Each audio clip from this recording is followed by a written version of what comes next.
En la tarde del 12 de noviembre de 2022, Elena Petrova enfrentó la humillación que amenazaba con romper el último hilo de su identidad en un lujoso ático del barrio de Salamanca, en Madrid. Durante casi 3 años, su vida había sido un laberinto de jornadas interminables, trabajos precarios y un silencio autoimpuesto para sobrevivir en un país que no era el suyo, desempeñando una labor que la hacía invisible a los ojos de quienes la empleaban. Su pasado como una brillante académica, una prestigiosa catedrática de lingüística, había quedado sepultado bajo el uniforme de limpiadora, una segunda piel que olía a productos químicos y resignación. Cada día era una batalla silenciosa por mantener la dignidad, por recordar quién había sido para no ahogarse en la persona en la que se había convertido por necesidad. Sus títulos universitarios, que en otro tiempo le abrieron las puertas del conocimiento y el respeto, ahora acumulaban polvo en una carpeta escondida en el fondo de un armario, un testimonio mudo de una vida aniquilada por la guerra. Hasta que una frase, cargada del más profundo desprecio, se convirtió en la llave inesperada que lo cambiaría todo, no con la intención de liberarla, sino de aplastarla definitivamente. Pero ¿cómo una persona, despojada de su estatus, su carrera y su país, encuentra la fuerza para no derrumbarse cuando el mundo insiste en que no es nadie? Antes de revelarte cómo un gesto que nadie esperaba, abrió la única puerta que aún quedaba entreabierta. Dinos desde dónde nos estás viendo y suscríbete al canal. Créeme, no querrás perderte la increíble secuencia de decisiones que transformó esta vida por completo. El conflicto principal no era la pobreza, aunque esta era una sombra constante que se cernía sobre ella y su hijo de 10 años, Lucas. El verdadero obstáculo era la deshumanización, el prejuicio de clase que la reducía a un par de manos que fregaban suelos y quitaban el polvo. Su empleadora Isabel, una empresaria de éxito obsesionada con la perfección y las apariencias, personificaba esa barrera invisible pero infranqueable. El ático, un espacio minimalista y gélido decorado con piezas de diseño que costaban más de lo que Elena ganaría en una década, no era un lugar de trabajo, sino un escenario donde su invisibilidad se reafirmaba a diario. Isabel no la veía como una persona con una historia, sino como un servicio, una herramienta, para mantener el orden impecable de su jaula de oro. Sus interacciones se limitaban a órdenes secas, a miradas de desdén que recorrían su uniforme en busca de una imperfección, o a comentarios pasivo-agresivos sobre una mota de polvo pasada por alto. Elena soportaba este trato con una calma estoica, una coraza forjada en la necesidad desesperada de pagar el alquiler de su pequeño piso en un barrio obrero, y asegurar que a Lucas no le faltara nada. Cada día, al cruzar el umbral de aquella casa, dejaba de ser Elena para convertirse en la chica de la limpieza, un rol que la carcomía por dentro, pero que representaba la única tabla de salvación en un océano de incertidumbre. La tensión no nacía de grandes enfrentamientos, sino del goteo constante de microhumillaciones que erosionaban su autoestima. Los archivos de la universidad más prestigiosa de su ciudad natal, hoy reducida a escombros, documentan una realidad que choca frontalmente con su presente. Elena Petrova no solo era una mujer culta, era una autoridad en su campo. Su tesis doctoral sobre las estructuras sintácticas de las lenguas eslavas había sido publicada en varias revistas académicas internacionales, y su dominio de 7 idiomas la convertía en una traductora y ponente muy solicitada en congresos por toda Europa. Su despacho, recordaba a veces en fugaces y dolorosos destellos de memoria, estaba abarrotado de libros, las paredes cubiertas de mapas lingüísticos y el aire impregnado del olor a papel viejo y café.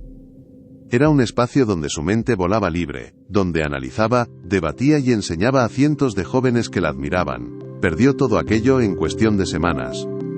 La guerra le arrebató a su marido, un periodista que murió cubriendo los primeros bombardeos, y la obligó a huir con lo puesto, llevando a su hijo de la mano, y una única maleta donde guardó los documentos que acreditaban quién era. En España, sin contactos y con un sistema burocrático que no reconocía sus titulaciones con la urgencia que su situación requería, esos papeles se convirtieron en un recordatorio cruel de su impotencia.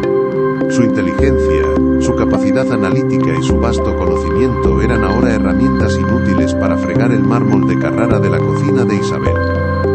La rutina de Elena estaba diseñada con una precisión militar para maximizar cada minuto y ocultar su agotamiento.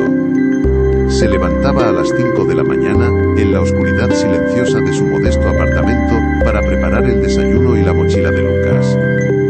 Le dejaba una nota en la mesa de la cocina, siempre con un dibujo o una palabra de ánimo, antes de salir para su primer trabajo de limpieza en unas oficinas del centro. Desde allí, cogía el metro para llegar al ático de Isabel, donde pasaba las horas centrales del día, en un silencio casi monástico, roto únicamente por el zumbido de la aspiradora. Por la tarde, encadenaba otra limpieza en un portal de la misma zona, antes de correr, para recoger a Lucas del colegio. Esas últimas horas del día eran sagradas. A pesar del cansancio que le pesaba en cada músculo, Elena se sentaba con su hijo para ayudarle con los deberes, escuchando sus historias sobre el colegio, sus amigos y sus sueños. Era en esos momentos cuando se permitía ser ella misma. La madre, la mentora, la mujer brillante que podía explicarle a un niño de 10 años los misterios de la historia, o las complejidades de las matemáticas con una paciencia infinita. Lucas era su ancla, el motor que la impulsaba a soportar la invisibilidad y el desdén. Por él, construía una fachada de normalidad, ocultando la profunda tristeza y la sensación de fracaso que a menudo la asaltaban por la noche, cuando el silencio de su propia casa se volvía ensordecedor. Aquel 12 de noviembre, la atmósfera en el ático era especialmente tensa. Isabel y su marido, Carlos, esperaban a un grupo de inversores internacionales para una cena que, según pudo entender Elena por los fragmentos de conversaciones telefónicas, era crucial para el futuro de su empresa. Isabel estaba más irritable que de costumbre, supervisando cada detalle con una ansiedad casi febril.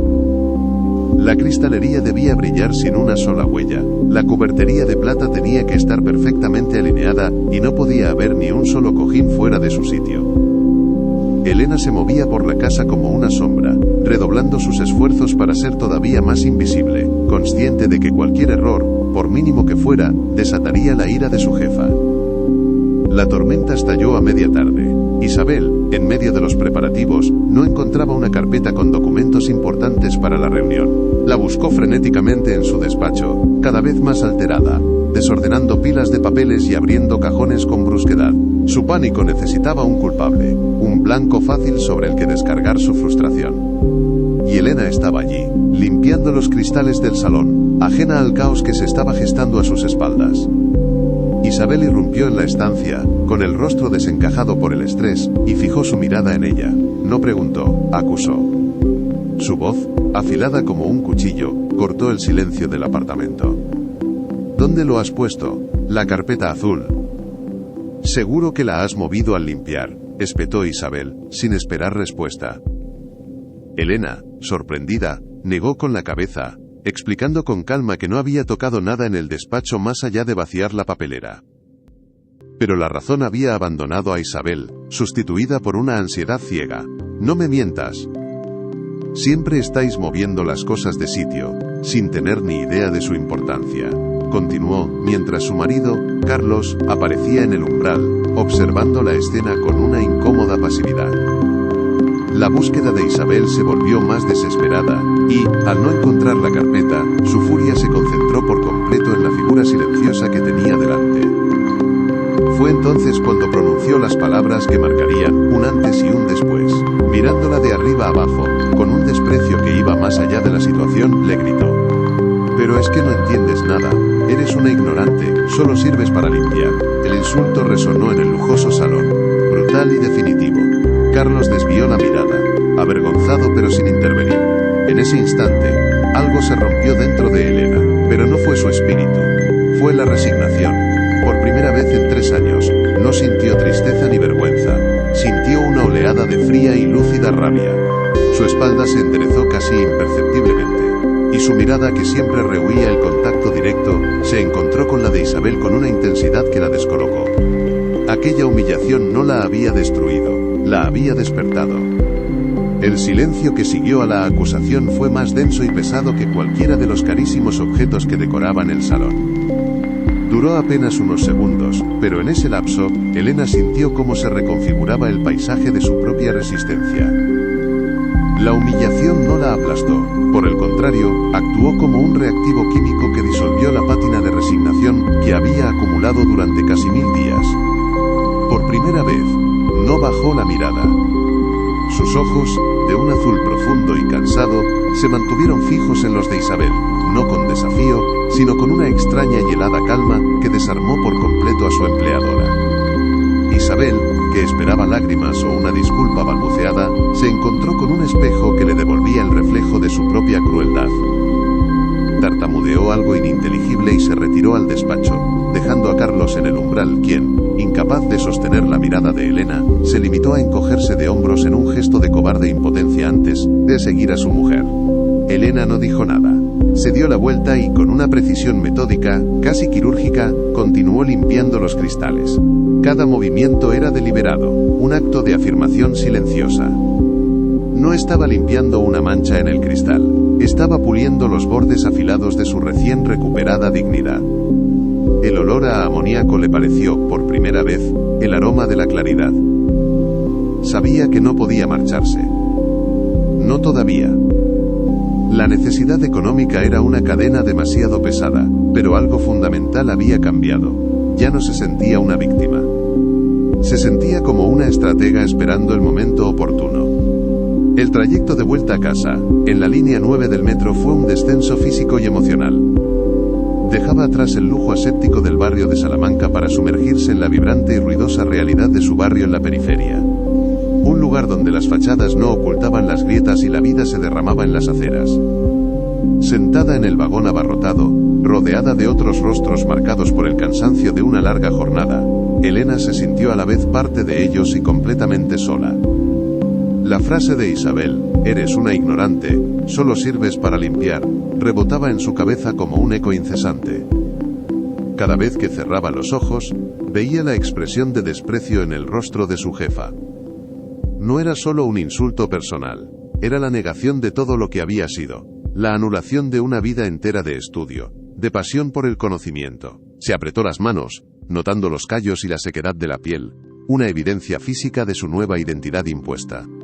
Eran las manos de una limpiadora, sí, pero también eran las manos que habían pasado las páginas de miles de libros, que habían escrito análisis complejos, y que habían sostenido la tiza frente a una pizarra para desvelar los secretos del lenguaje a sus alumnos. La injusticia de la situación era una opresión física en su pecho, un nudo en la garganta que luchaba por contener. Tenía que ser fuerte. En pocos minutos vería a Lucas, y él no podía percibir ni una sola fisura en la armadura de su madre. Era una actuación que repetía a diario, pero esa noche, el papel se le antojaba más pesado que nunca. Al llegar a casa esa noche, Elena encontró a Lucas ya dormido, con un libro de aventuras abierto sobre el pecho. Le dio un beso en la frente, sintiendo una mezcla de amor infinito y una punzante sensación de urgencia. La humillación de la tarde no se había disipado. Al contrario, se había asentado en su interior como un combustible frío y denso. Mientras preparaba una cena frugal para sí misma, la imagen del desprecio de Isabel se superponía a los recuerdos de su antigua vida, creando un contraste insoportable. Se sentó en la pequeña mesa de la cocina, con la carpeta que contenía sus títulos y publicaciones académicas frente a ella. Hacía meses que no la abría. Pasar aquellas páginas era un ejercicio de masoquismo, un recordatorio de la distancia abismal entre la mujer que era y la que se veía forzada a ser. Sin embargo, esa noche fue diferente. No buscaba consuelo en el pasado, sino una herramienta. Leyó sus propias palabras, los análisis complejos sobre semántica y pragmática, y una idea, al principio vaga y descabellada, comenzó a tomar forma en su mente. Era una apuesta arriesgada, un plan que dependía de una serie de factores impredecibles, y que podría costarle el poco sustento que tenía. Pero la alternativa a seguir soportando la erosión diaria de su dignidad, le parecía de repente mucho más aterradora. La rabia de esa tarde no se había convertido en desesperación sino en una determinación afilada. Decidió que no iba a renunciar. No todavía. En su lugar, iba a observar, a escuchar y a esperar. Su campo de batalla ya no sería el mundo académico, sino ese ático frío y silencioso. Y sus armas no serían la confrontación directa, sino el conocimiento que Isabel creía que no poseía. La cena con los inversores se perfilaba como el escenario perfecto. Elena sabía, por las conversaciones de Isabel, que se trataba de una delegación internacional, un importante empresario japonés, un ejecutivo francés y un director de operaciones alemán. La comunicación, según había oído, se llevaría a cabo en inglés, un idioma que Carlos, el marido de Isabel, manejaba con una confianza que superaba con creces su competencia real. Elena pidió a Isabel quedarse unas horas extra esa noche, con la excusa de realizar una limpieza profunda en la cocina, después de que el servicio de catering se marchara. Isabel, sorprendida pero complacida por lo que interpretó como un acto de sumisión, aceptó sin dudarlo. Para ella, era la confirmación de que su reprimenda había funcionado, de que, la chica de la limpieza, había entendido su lugar. No podía estar más equivocada. Para Elena, aquella era la primera jugada de su estrategia silenciosa. Quería estar allí, no para servir, sino para escuchar. Su oído, entrenado durante décadas para captar los matices más sutiles de la fonética y la sintaxis, sería su espía. Quería presenciar el desarrollo de la reunión, analizar las dinámicas de poder y, sobre todo, identificar las fisuras en la comunicación que, intuía, no tardarían en aparecer. Se sentía como una lingüista de campo, a punto de observar a una tribu desconocida en su hábitat natural, solo que esta vez el estudio no era para una publicación académica, sino para su propia supervivencia. La adrenalina, una sensación que no experimentaba desde sus días defendiendo su tesis doctoral, comenzó a recorrerle el cuerpo, desplazando el cansancio acumulado. La noche de la cena, el ático se transformó. Las luces se atenuaron, la música clásica flotaba suavemente en el aire y el olor a cera de abeja y a comida gourmet reemplazó al de los productos de limpieza. Los invitados llegaron puntuales, hombres de negocios de mediana edad con trajes caros y expresiones serias que delataban la importancia del encuentro. El señor Tanaka, el inversor japonés, era reservado y observador. Monsieur Dubois, el francés, exhibía una elegancia algo altanera. Y Herr Schmidt, el alemán, irradiaba una impaciencia pragmática. Elena, moviéndose con discreción entre la cocina y el salón para retirar platos vacíos o rellenar copas, se convirtió en la sombra invisible que había perfeccionado ser. Pero esta vez, su invisibilidad era un camuflaje. Mientras Carlos intentaba romper el hielo con un inglés torpe y plagado de modismos españoles que no aterrizaban bien, Elena ya estaba trazando un mapa lingüístico del desastre que se avecinaba. Notó cómo el señor Tanaka sonreía cortésmente, pero sus ojos no acompañaban el gesto, señal de que la comunicación era superficial. Escuchó el suspiro casi imperceptible de Monsieur Dubois, cuando Carlos confundió una expresión idiomática francesa. Y vio cómo Herr Schmidt consultaba su reloj con una frecuencia cada vez mayor. Isabel, por su parte, se limitaba a sonreír, ajena a la telaraña de malentendidos que se estaba tejiendo a su alrededor, más preocupada por si el vino estaba a la temperatura correcta que por la sustancia de la conversación. El primer punto de fricción serio surgió cuando la conversación derivó hacia los detalles técnicos del acuerdo. Carlos, apoyado por un joven traductor contratado para la ocasión que parecía más nervioso que competente, intentaba explicar las proyecciones logísticas. El problema se centró en el inversor japonés, el señor Tanaka, quien planteó una duda compleja sobre la gestión de la cadena de suministro, utilizando un inglés muy correcto pero con una estructura de pensamiento inequívocamente japonesa, basada en la comunicación indirecta y el consenso grupal. El traductor, un chico recién graduado, se limitó a traducir las palabras literalmente, perdiendo por completo el matiz cultural. Tradujo la preocupación de Tanaka sobre la armonía del proceso como una simple pregunta sobre el orden de los pasos, lo que llevó a Carlos a dar una respuesta simplista y casi condescendiente. Elena, desde el umbral de la cocina, vio el instante exacto en que la frustración se dibujó en el rostro del señor Tanaka. Él no estaba preguntando por el orden, estaba cuestionando la filosofía subyacente de la colaboración, la capacidad de la empresa para adaptarse y funcionar como un todo cohesionado. La barrera no era el idioma sino la cultura, y nadie en esa mesa excepto ella parecía darse cuenta. Sintió una punzada de frustración profesional, la misma que sentía cuando un alumno confundía la sintaxis con la semántica. Pero esta vez, el error no costaría una nota en un examen, sino un acuerdo millonario. La situación se deterioró rápidamente. Monsieur Dubois, intentando mediar, hizo una sugerencia en un inglés con un fuerte acento francés, utilizando una construcción condicional para proponer una solución alternativa con la debida cautela diplomática. El traductor, superado por la situación, volvió a fallar. Interpretó el podríamos considerar francés como un deberíamos hacer mucho más directo, lo que Herr Schmidt, el alemán, tomó como una propuesta firme y poco meditada. El pragmatismo alemán chocó de frente con la sutileza gala. Herr Schmidt rebatió la idea con una lógica aplastante y directa, calificándola de ineficiente. Monsieur Dubois, sintiendo que su gesto de buena voluntad había sido malinterpretado y despreciado, se replegó ofendido, cruzando los brazos y adoptando una postura gélida. La conversación se fragmentó en un caos de murmullos y miradas tensas. Carlos intentaba recuperar el control, pero su inglés se volvía cada vez más inseguro, mientras Isabel lanzaba miradas de pánico a su marido, su perfecta fachada de anfitriona desmoronándose por momentos. El traductor, pálido y sudoroso, hojeaba su libreta como si buscara una fórmula mágica que no existía. El desastre ya no era una posibilidad, era una realidad que se desarrollaba en cámara lenta ante los ojos de Elena. Cada palabra mal traducida, cada gesto mal interpretado, era un ladrillo más en el muro de la incomprensión que se levantaba en medio de la mesa. Fue Herr Schmidt quien pronunció la sentencia. Tras varios minutos de un silencio incómodo, roto solo por el tintineo nervioso de un cubierto contra un plato, se puso en pie. Señores, dijo en un inglés cortante y preciso, creo que estamos perdiendo el tiempo. Esto es un caos comunicativo.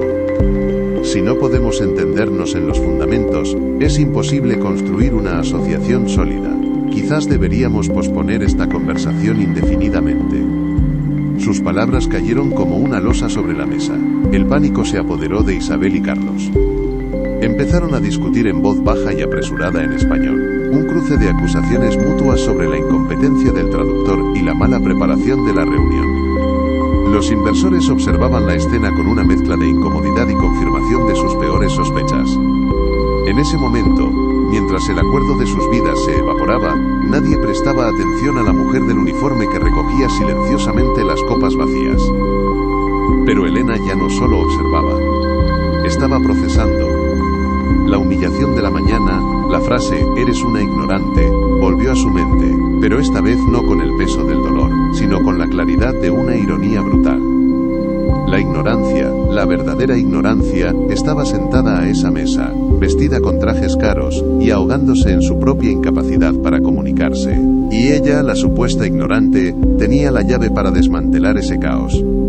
El miedo a ser despedida luchaba contra un impulso casi irrefrenable, el instinto de una experta viendo un problema que solo ella podía resolver.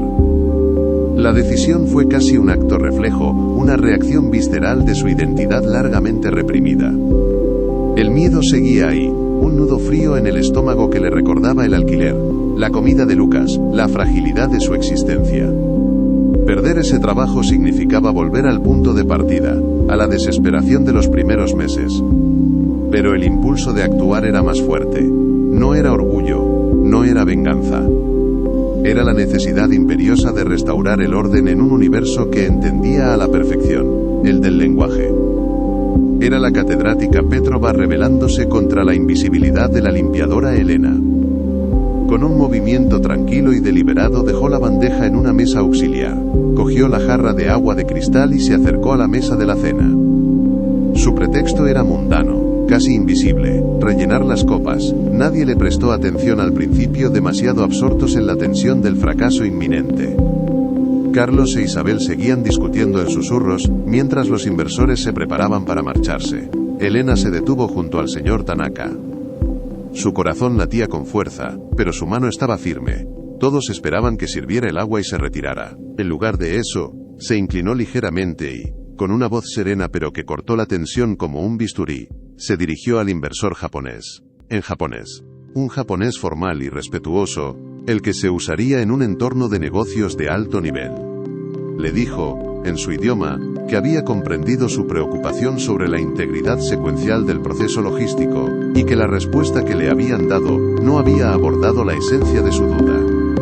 El silencio en la sala fue instantáneo y absoluto. Carlos e Isabel dejaron de discutir. Los otros dos inversores se giraron para mirarla. El señor Tanaka, con los ojos abiertos por el asombro, la observó por primera vez como a una persona, y entonces, lentamente, asintió. El silencio que se instaló en el ático fue de una densidad casi física, un vacío sonoro que absorbió el murmullo de la ciudad que se filtraba por los ventanales. Todos los ojos, antes centrados en el inminente colapso de una negociación, se clavaron en la figura de Elena. No la veían como a una salvadora, sino como a una anomalía, una pieza que no encajaba en el puzzle social que todos habían dado por sentado. Isabel estaba pálida, con la boca ligeramente abierta en un gesto de incredulidad paralizante. Su mente, tan rápida para los negocios y el juicio social, era incapaz de procesar la escena. Carlos a su lado la miraba con una mezcla de asombro y una incipiente, casi aterradora, esperanza. Los inversores, hombres acostumbrados a las sorpresas del mundo corporativo, parecían genuinamente descolocados. Elena, por su parte, sentía el vértigo de haber cruzado un punto de no retorno.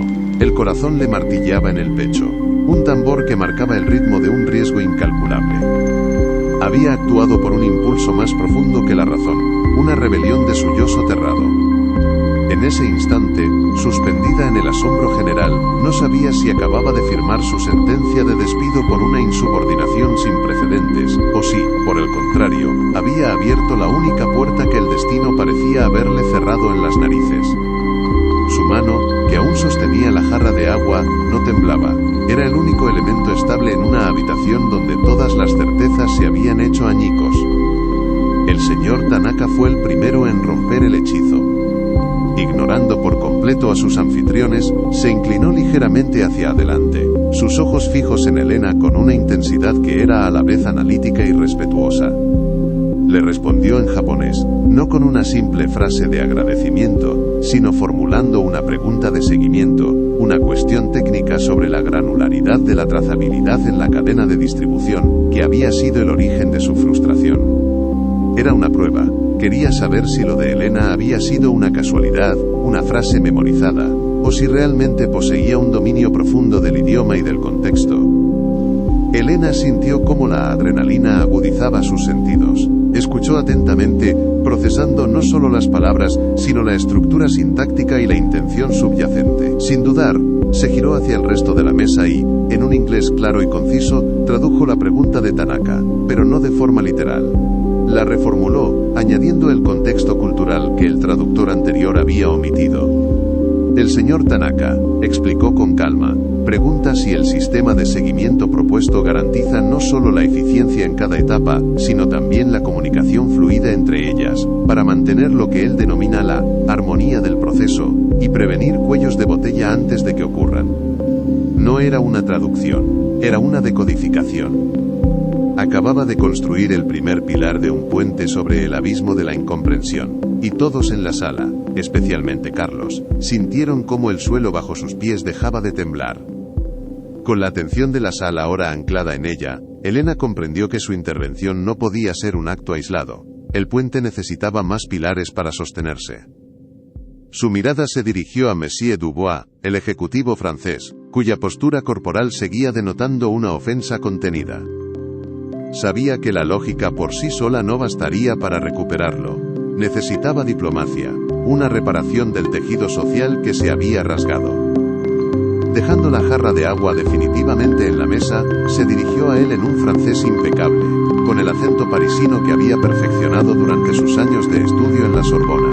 Monsieur Dubois, comenzó con voz suave. Je vous prie de m'excuser pour cette interruption, mais je crois qu'il y a eu un malentendu culturel. Le pidió disculpas por la interrupción, un gesto de humildad que lo desarmó al instante, y procedió a explicar que su sugerencia condicional, tan propia de la cortesía negociadora francesa, había sido interpretada como una imposición directa.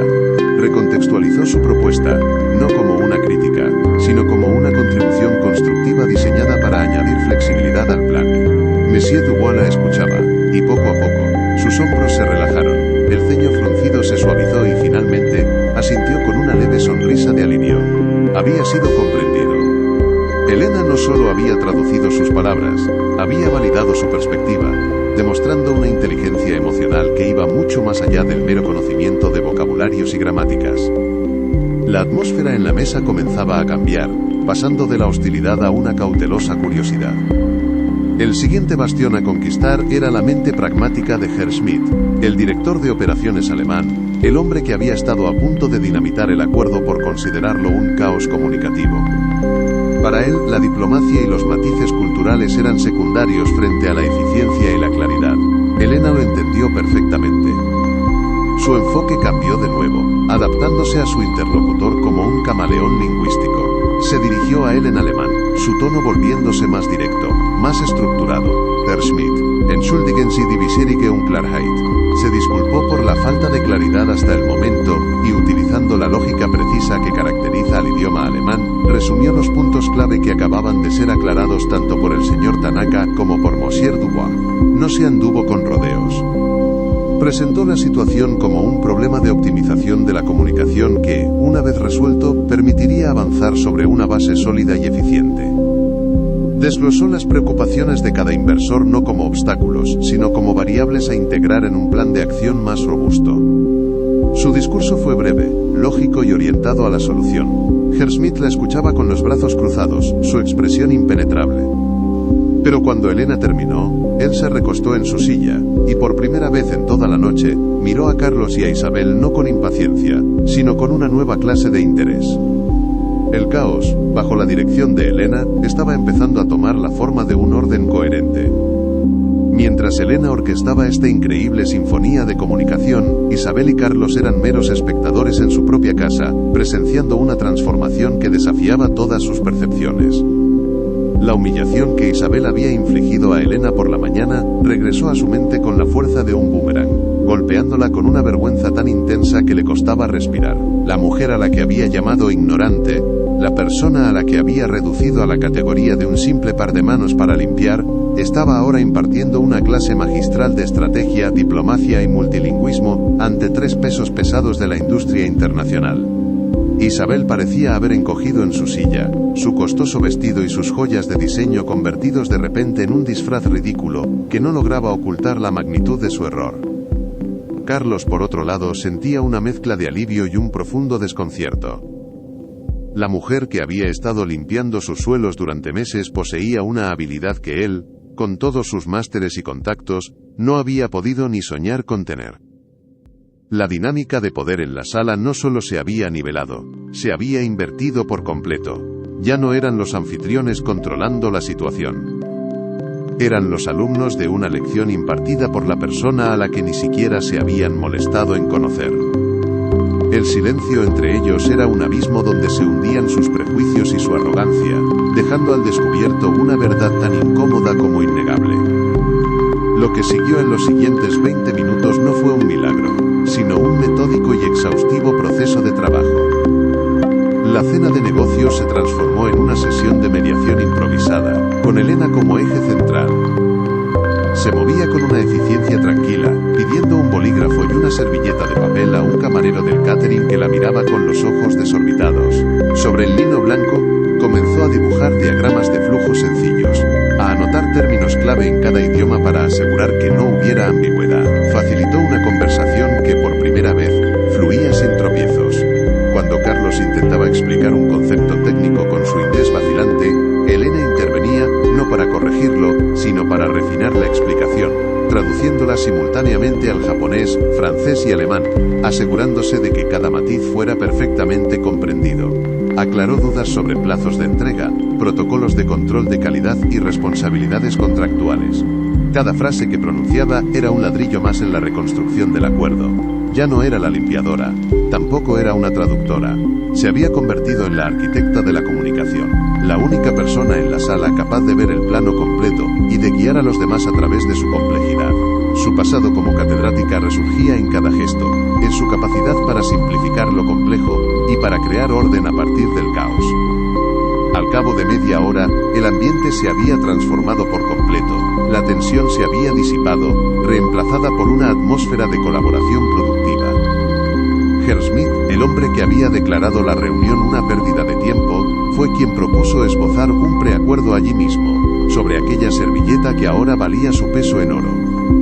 Monsieur Dubois aportaba ideas con entusiasmo, y el señor Tanaka asentía su confianza plenamente restaurada. El acuerdo, que horas antes estaba muerto, había resucitado gracias a la intervención de la persona más improbable. Cuando los inversores finalmente se prepararon para marcharse, bien entrada la noche, ocurrió algo revelador.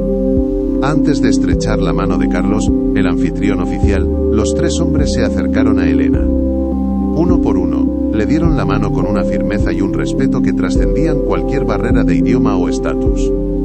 Le entregaron sus tarjetas de visita, un gesto que en su mundo significaba la apertura de una puerta profesional. Una vez que se fueron, el silencio regresó al ático, pero era un silencio diferente, cargado de un significado nuevo y abrumador. Elena se quedó de pie en medio del salón, con el uniforme puesto y 3 tarjetas de visita en la mano, frente a Isabel y Carlos. La cena había terminado, pero la verdadera conversación, la que cambiaría su vida para siempre, estaba a punto de comenzar. El silencio que siguió a la intervención de Elena fue de una naturaleza que nadie en aquella sala había experimentado antes. No era el silencio incómodo de una negociación fallida ni la pausa expectante antes de una gran revelación. Era el silencio del asombro absoluto, el sonido de las percepciones preconcebidas haciéndose añicos contra el suelo de mármol. Isabel, que minutos antes había sido la reina de su castillo, parecía una figura de cera, pálida y frágil. Su rostro una máscara de incredulidad. La frase que le había escupido a Elena esa misma mañana, «Eres una ignorante», rebotaba en las paredes de su cráneo como un eco burlón y cruel. Su mente, entrenada para calcular márgenes de beneficio y evaluar riesgos de mercado, era incapaz de procesar esta nueva variable. La mujer que limpiaba sus baños poseía un intelecto y una habilidad que eclipsaban a todos los presentes. Carlos a su lado la miraba como si la viera por primera vez. El asombro inicial en su rostro dio paso a una expresión más compleja, una mezcla de vergüenza por el trato que le habían dispensado, y una incipiente, casi desesperada, comprensión de que aquella mujer era su única tabla de salvación. Los inversores, por su parte, ya no veían un uniforme, veían una solución. La dinámica de poder en el ático se había invertido de forma tan completa y repentina que el aire mismo parecía vibrar con una nueva energía. Y en el centro de todo, serena y erguida, estaba Elena.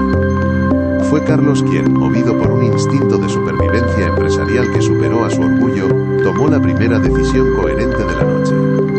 Se levantó de su silla, no con la autoridad de un anfitrión, sino con la humildad de alguien que está a punto de ceder el control.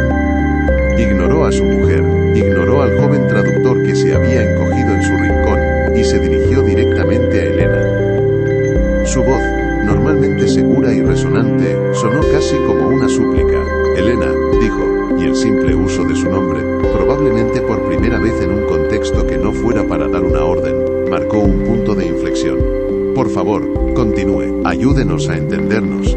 No fue una petición, fue una abdicación. En ese instante, le entregó formalmente las riendas de la negociación más importante de su carrera. Le estaba pidiendo a la mujer a la que pagaba por horas para que limpiara el polvo que salvara su imperio. Para Elena, ese momento fue tan vertiginoso como liberador. El miedo a ser despedida se evaporó, reemplazado por la certeza de que, por primera vez en 3 años, no estaba luchando por un sueldo miserable, sino por el reconocimiento de su propia valía. Asintió una sola vez, un gesto sobrio y cargado de dignidad, y aceptó el rol que le estaban otorgando. Ya no era la limpiadora, era la mediadora. Y el salón de aquel ático se había convertido de repente en su cátedra. Lo que ocurrió a continuación fue una clase magistral de comunicación intercultural. Elena no se limitó a traducir palabras, se convirtió en un puente viviente entre mentalidades. Con una calma que contrastaba brutalmente con el pánico previo, se movió con una fluidez asombrosa entre los 3 idiomas y sus respectivos contextos culturales. Cuando el señor Tanaka expresaba sus dudas sobre la logística, Elena no solo traducía sus palabras al inglés, sino que explicaba a Carlos y a los otros inversores el concepto japonés de *nemawashi*, el proceso informal de sentar las bases para una decisión consensuada, aclarando que la preocupación de Tanaka no era una objeción, sino una invitación a construir confianza. Luego, se dirigía a Monsieur Dubois en francés, reconociendo la importancia de la *finesse* en su propuesta, y reformulándola de manera que su elegancia estratégica fuera apreciada por la mente pragmática de Herr Schmidt. Para el alemán, utilizaba un lenguaje directo, basado en datos y proyecciones, presentando los argumentos como una secuencia lógica de causa y efecto. Usó la servilleta de lino para dibujar un esquema que integraba las 3 perspectivas, mostrando visualmente cómo las preocupaciones de cada uno, lejos de ser contradictorias, eran piezas complementarias de un plan más sólido y resiliente. Cada frase, cada gesto, estaba calibrado con una precisión académica. Estaba aplicando sus años de estudios sobre la pragmática del lenguaje a una situación real y de alto riesgo, demostrando que entender cómo se comunican las personas es, en esencia, entender cómo funciona el mundo. Mientras Elena tejía esta compleja red de entendimiento, Isabel la observaba desde su asiento como si estuviera viendo un fantasma. Cada palabra que salía de la boca de Elena en un idioma que ella no entendía era una bofetada a su arrogancia. La mujer a la que consideraba un ser inferior, casi invisible, estaba demostrando una competencia y una inteligencia que la dejaban a ella, la exitosa empresaria, en la más absoluta de las ignorancias. La vergüenza era una sensación física, un calor que le subía por el cuello y le enrojecía el rostro. Recordaba con una claridad insoportable cada mirada de desdén, cada orden seca, cada vez que había pasado a su lado sin verla como una persona. Se dio cuenta de que durante 3 años había tenido a un genio puliendo su plata y fregando sus suelos, y su ceguera, su prejuicio de clase, le había impedido ver nada más que un uniforme. La imagen de sí misma, la mujer sofisticada y culta que creía ser, se desmoronó en ese momento. Se sintió pequeña, vulgar y profundamente estúpida. No era solo que Elena estuviera salvando el negocio de su marido. Estaba demoliendo los cimientos sobre los que Isabel había construido su propia identidad. La humillación que había infligido por la mañana le era devuelta ahora, no con ira ni con desprecio, sino con la abrumadora evidencia de la superioridad intelectual y humana de su víctima. El resultado de la mediación de Elena fue tangible y rápido. En menos de 1 hora, la atmósfera de hostilidad se había transformado en una de colaboración genuina. Herr Schmidt, el primero en querer marcharse, fue el que, con un gesto de aprobación, cogió la servilleta en la que Elena había esquematizado el acuerdo y dijo en un alemán claro: Das IST in solide Grundlag. Lassen Sie uns das formalisieren. Esta es una base sólida, formalicémoslo. Elena tradujo, y por primera vez en toda la noche, una sonrisa de alivio se dibujó en el rostro de Carlos. Monsieur Dubois aportó una cláusula sobre la propiedad intelectual con un entusiasmo renovado, y el señor Tanaka especificó los puntos de control de calidad, asintiendo con un respeto que ya no era solo cortesía, sino una profunda admiración. El acuerdo multimillonario, que había estado clínicamente muerto, no solo fue reanimado, sino que salió de aquella sala más fuerte y mejor definido que antes. El preacuerdo se redactó allí mismo, con Carlos tomando notas frenéticamente bajo la guía de Elena, quien se aseguraba de que cada término fuera preciso y aceptado por todos. La victoria no fue solo comunicativa, fue estratégica y financiera. Y la arquitecta de esa victoria era la mujer que, hasta hacía 1 hora, tenía como principal preocupación no dejar marcas en los cristales del ventanal. Cuando la reunión concluyó, bien entrada la madrugada, el ritual de las despedidas selló la nueva jerarquía que se había establecido en la sala.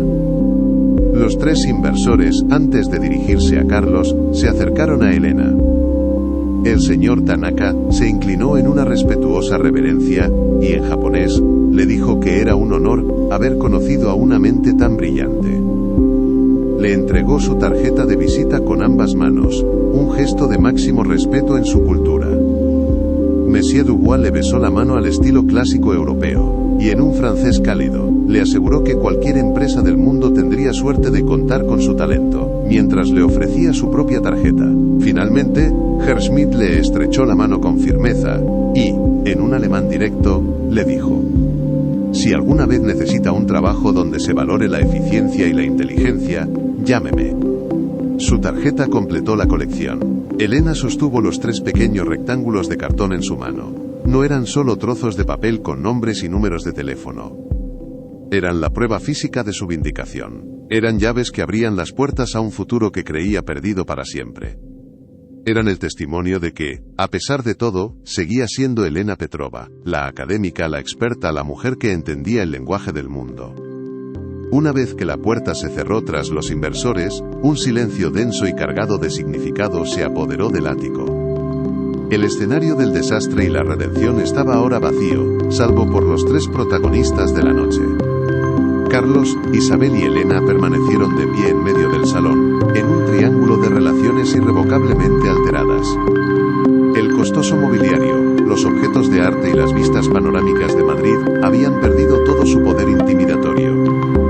El verdadero valor, la verdadera autoridad en esa habitación, residía en la mujer que aún vestía un sencillo uniforme de trabajo azul. Elena miró a sus empleadores, no con rencor ni con triunfo, sino con la calma de quien ha superado la prueba más difícil y sabe exactamente lo que vale. Ya no había nada que temer. Isabel no podía sostenerle la mirada, sus ojos fijos en un punto indefinido del suelo, consumida por una vergüenza que era casi palpable.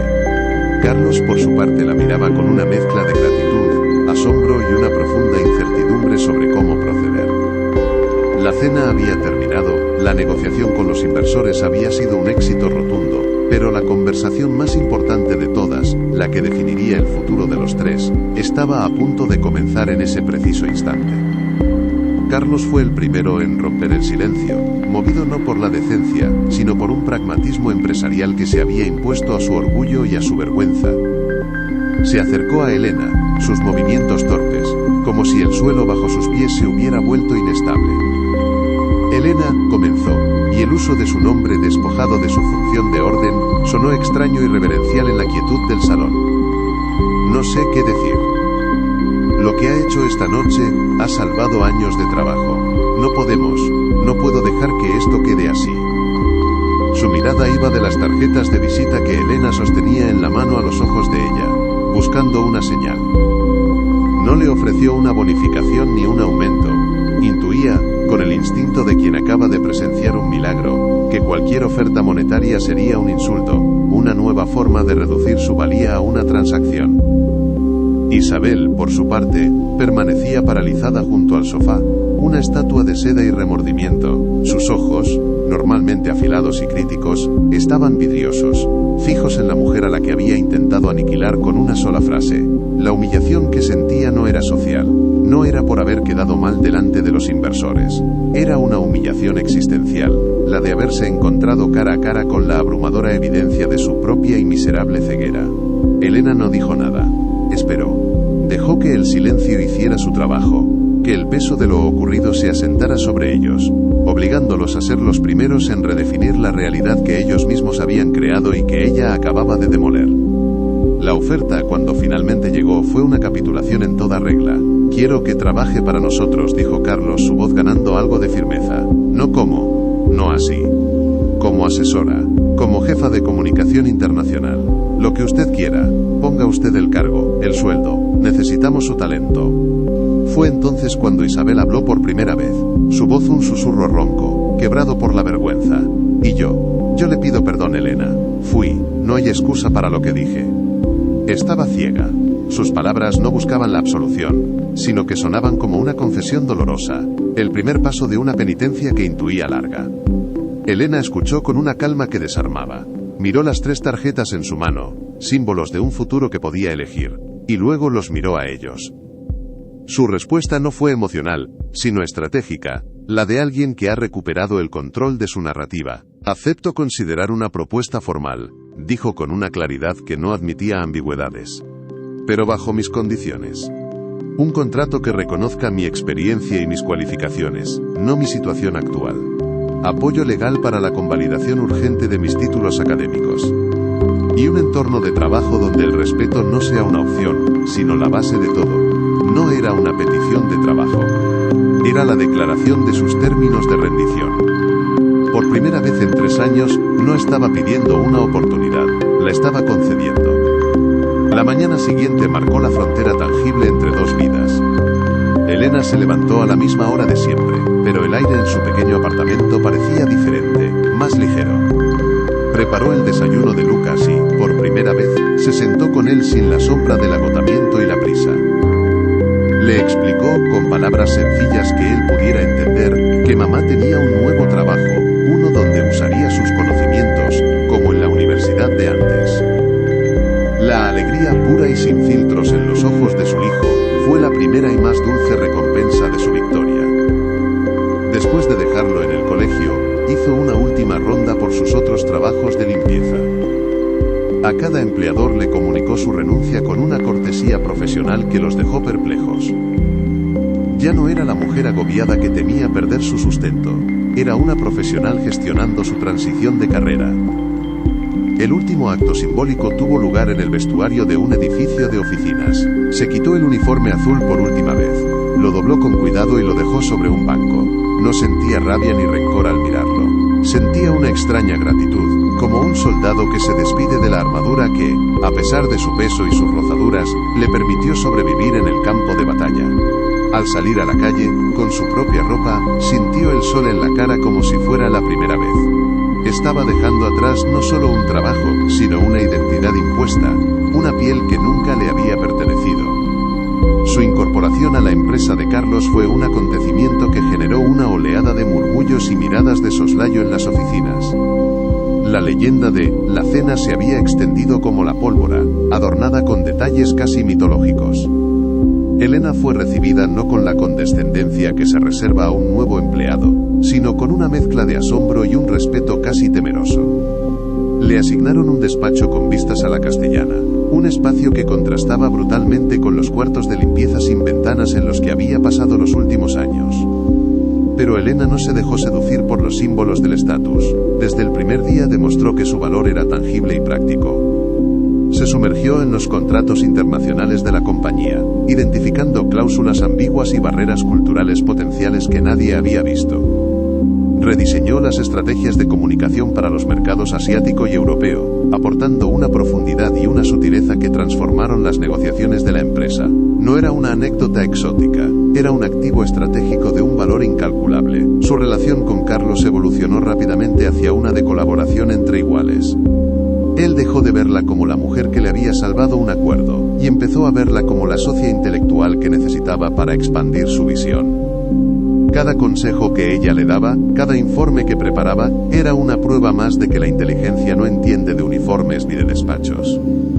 La transformación de Isabel fue un proceso más lento y mucho más doloroso.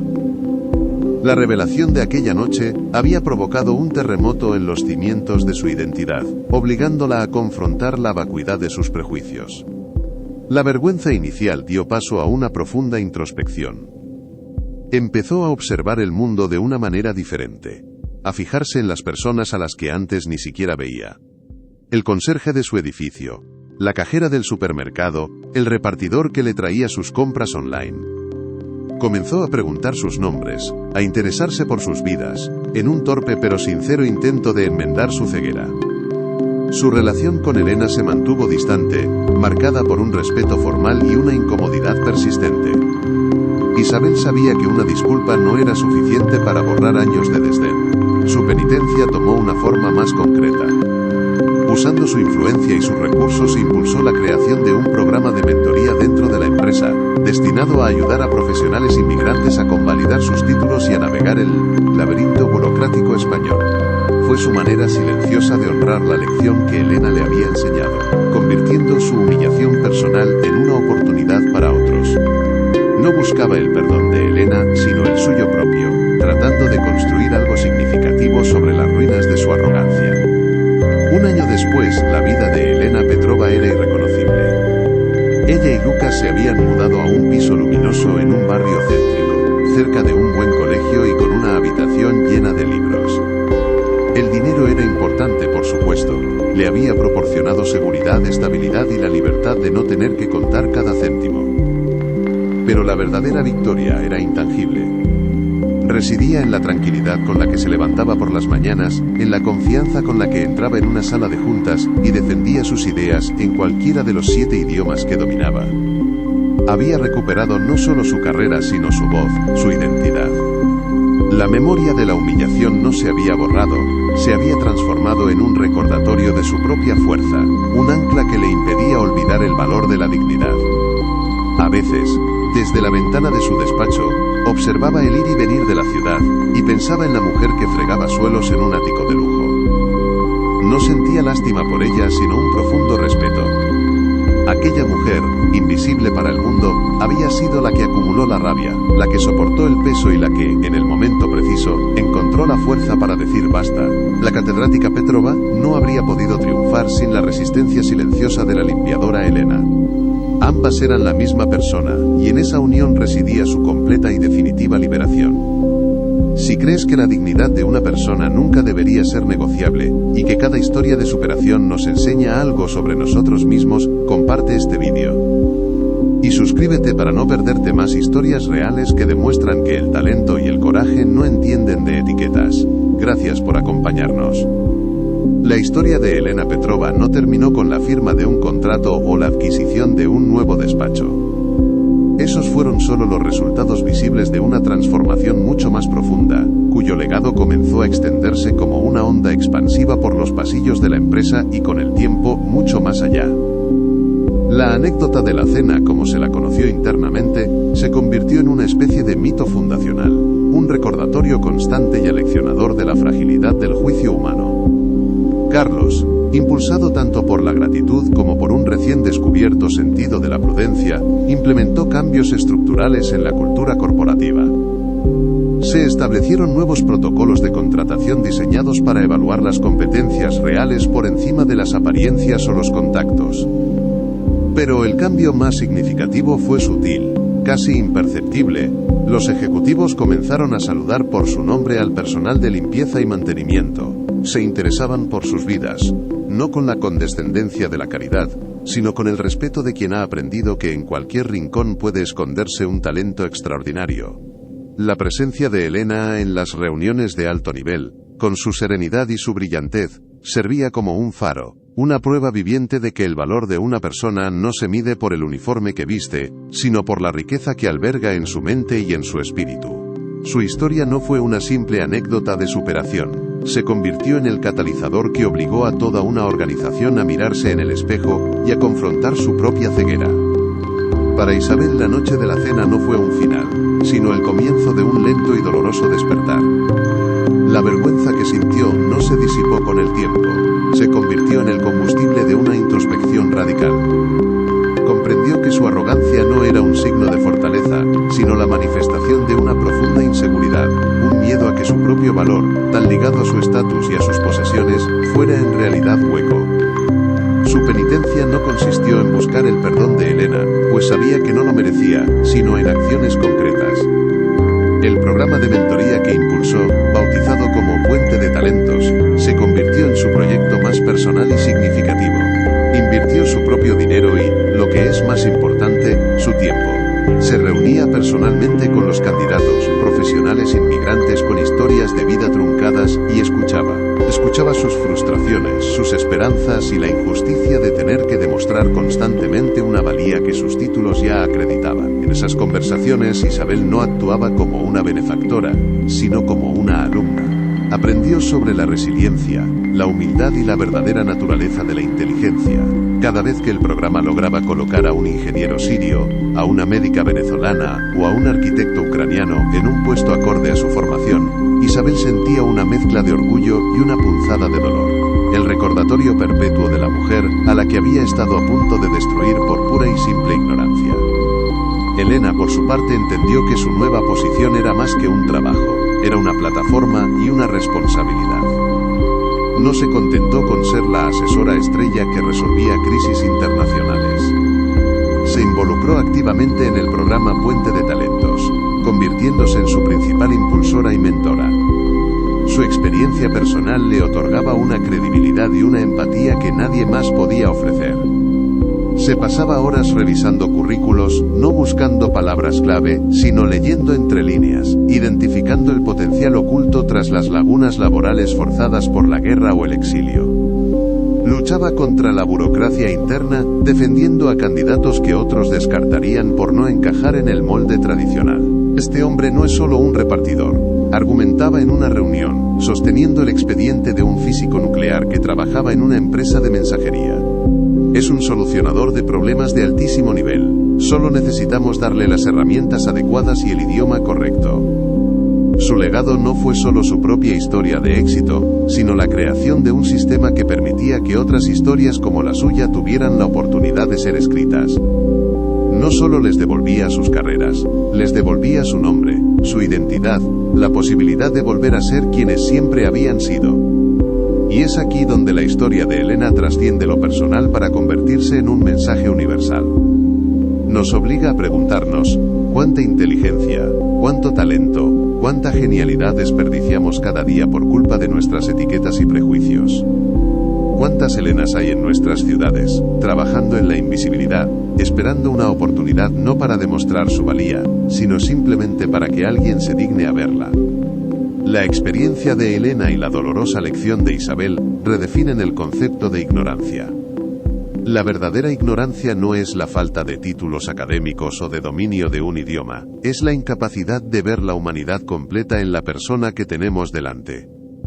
Es la arrogancia de creer que un uniforme define a un ser humano, que un acento determina su inteligencia, o que una situación precaria anula una vida de conocimiento. La jornada de Elena es un poderoso recordatorio de que las soluciones a nuestros problemas más complejos pueden venir de las voces que hemos decidido silenciar, y que el mayor obstáculo para el progreso no es la falta de recursos, sino la falta de visión para reconocer el valor donde no esperamos encontrarlo. El eco de aquella noche en el ático de Salamanca resuena hoy no como el recuerdo de una humillación, sino como el estruendo de una barrera que se rompe. La historia de Elena Petrova no es un cuento de hadas con un final feliz, es el testimonio real y crudo de que la dignidad, cuando se defiende con inteligencia y coraje, puede cambiar el curso de una vida e inspirar a toda una comunidad. Su legado no está en el puesto que ocupa ni en el sueldo que gana, sino en cada profesional que, gracias a su lucha, hoy puede ejercer su vocación. Está en cada persona que, tras escuchar su historia, mira con nuevos ojos al camarero que le sirve el café, o a la mujer que limpia su oficina. El uniforme azul ya no está, pero la memoria de su peso sigue ahí, no como una carga, sino como un ancla que la mantiene conectada a la realidad de que cada ser humano es un universo de posibilidades esperando ser descubierto. Si crees que ninguna historia merece ser invisible, y que la empatía es la herramienta más poderosa para construir un mundo más justo, comparte este vídeo. Suscríbete para conocer más relatos que nos demuestran que, a veces, las revoluciones más importantes empiezan con una sola voz que se niega a ser silenciada. Gracias por escucharnos.